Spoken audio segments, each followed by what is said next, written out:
તો મિત્રો તમે અહીંયા જોઈ શકો છો કે બંગાળની ખાડીમાં અત્યારે હાલના સમયે સિસ્ટમ જે બની હતી, જે વાવાઝોડું બન્યું હતું તે સીધું હવે અત્યારે બહારું નીકળી ગયું છે અને હવે તે આગામી સમયમાં ગુજરાત ઉપર આવવાનું છે. અને કઈ તારીખથી તે ગુજરાત ઉપર આવશે અને કયા કયા જિલ્લાઓમાં ભયંકર વરસાદ પડશે, એટલે કે ભારેથી અતિ ભારે વરસાદ કયા કયા જિલ્લાઓમાં પડશે તે બધી વાત કરશું.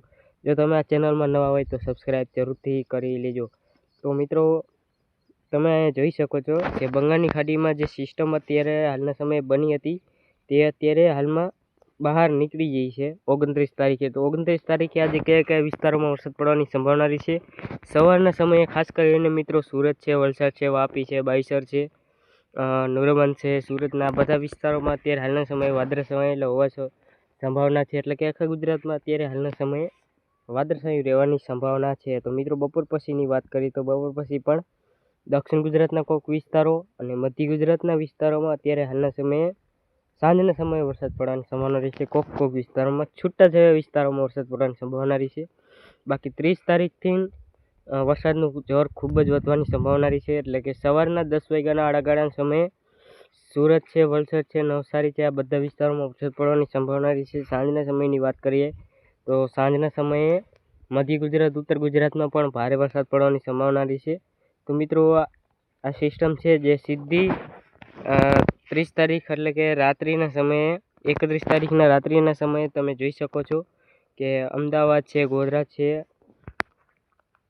અહીંયા તમે જોઈ શકો છો ગોધરા છે, વડોદરા છે, પછી અમદાવાદ છે, મહેસાણાનો વિસ્તાર છે, બાવસર છે, સુરપુર છે, ઇન્દોર છે, આ બધા વિસ્તારોમાં વરસાદ પડવાની સંભાવના રહેશે. દક્ષિણ ગુજરાતમાં પણ સુરત છે, વાપી છે, વલસાડ છે, નવસારી છે, ડાંગ છે, આ બધા વિસ્તારોમાં પણ વરસાદ પડવાની સંભાવના રહેશે મિત્રો. તો મિત્રો હવે આપણે વાત કરીએ કે આગળ હજી 1 તારીખથી કયા કયા જિલ્લામાં વરસાદ પડવાની સંભાવના રહેશે. 31 તારીખે સિસ્ટમ આપણા દક્ષિણ ગુજરાત અને મધ્ય ગુજરાત ઉપર છે. 31 તારીખે આખી સિસ્ટમ ગુજરાત ઉપર ફેલી જશે અને 1 તારીખે ભયંકર સૌરાષ્ટ્ર છે, કચ્છ છે, ઉત્તર ગુજરાત છે, દક્ષિણ ગુજરાત છે, મધ્ય ગુજરાત છે, આ બધા વિસ્તારોમાં વરસાદ પડવાની સંભાવના રહેશે. રાજકોટના વિસ્તારો છે, અમદાવાદના વિસ્તારો છે, મોરબી છે, સુરેન્દ્રનગર છે, ભાવનગર છે, આ બધા વિસ્તારોમાં વરસાદ પડવાની સંભાવના રહેશે મિત્રો. તો હવે જોઈશું કે 2 તારીખે કયા કયા વિસ્તારોમાં વરસાદ પડવાની સંભાવના રહેશે. 1 તારીખે તમે જોઈ શકો છો કે આખા ગુજરાતમાં જે સિસ્ટમ હતી તે ફેલાઈ જોવા મળી રહી છે. 2 તારીખે પણ ભારે વરસાદની આગાહી હશે. 3 તારીખે પણ ભારે વરસાદની આગાહી છે. એટલે કે 3 તારીખ લગીની તો આપણે જોવા જઈએ તો 30, 31, 2, 1, 2, 3, 4 તો 3 તારીખ લગીની ભારે વરસાદની આગાહી છે.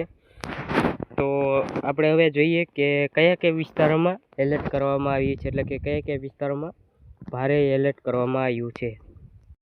તો મિત્રો તમે 29 તારીખે જોઈ શકો છો ખાલી દક્ષિણ ગુજરાતમાં હળવેથી મધ્યમ વરસાદની આગાહી છે. એટલે કે છૂટાછવાયા વિસ્તારોમાં ભારે વરસાદ પડવાની સંભાવના રહેશે.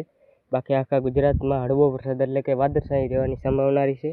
બાકી તમે જોઈ શકો છો કે 30 તારીખથી તેનું જોર ખૂબ જ વધી જવાનું છે આખા ગુજરાત, કચ્છ સિવાય. એટલે કે 25થી 50% વિસ્તારોમાં એટલે કે વરસાદ પડવાની સંભાવના રહેશે. તો તમે જોઈ શકો છો 31 તારીખે દક્ષિણ ગુજરાતમાં ભારે વરસાદની આગાહી હશે. સૌરાષ્ટ્ર અને મધ્ય ગુજરાતમાં પણ ભારે વરસાદની આગાહી છે. ઉત્તર ગુજરાતમાં પણ ભારે. અને જોવા જઈએ તો આપણે 1 તારીખે તો દક્ષિણ ગુજરાતમાં ભારેથી પણ અતિ ભારે વરસાદની આગાહી છે. એટલે કે આ બધા વિસ્તારોમાં કોઈક જગ્યાએ 10થી 20 ઇંચ સુધીનો વરસાદ પણ પડવાની સંભાવના છે રહી શકે છે. સૌરાષ્ટ્ર છે, ઉત્તર ગુજરાત છે, મધ્ય ગુજરાત છે, આ બધા વિસ્તારોમાં વરસાદ પડવાની સંભાવના રહેશે. કચ્છ છે. પછી તમે આ જોઈ શકો છો 2 તારીખનું પણ. અને 30 તારીખે આપણે જોઈએ તો કયા કયા જિલ્લાઓમાં એલર્ટ હશે. તો નર્મદા, તાપી અને ડાંગમાં ભારેથી અતિ ભારે વરસાદનું એટલે કે રેડ એલર્ટ કરવામાં આવ્યું છે એમ જ સમજો.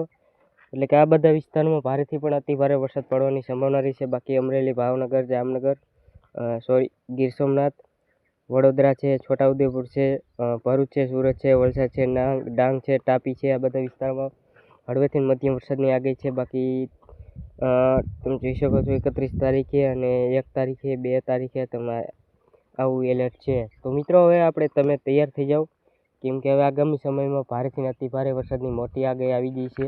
જેમાં ગુજરાતમાં ઉત્તર ગુજરાત છે, વલસાડ છે, દક્ષિણ ગુજરાત છે, સૌરાષ્ટ્ર છે, કચ્છના વિસ્તારો છે, આ બધા વિસ્તારોમાં વરસાદ પડવાની સંભાવના રહેશે. તો મિત્રો હવે મળશું હવે નવા વિડીયોમાં. નવા હોય તો સબસ્ક્રાઈબ જરૂરથી કરી લેજો.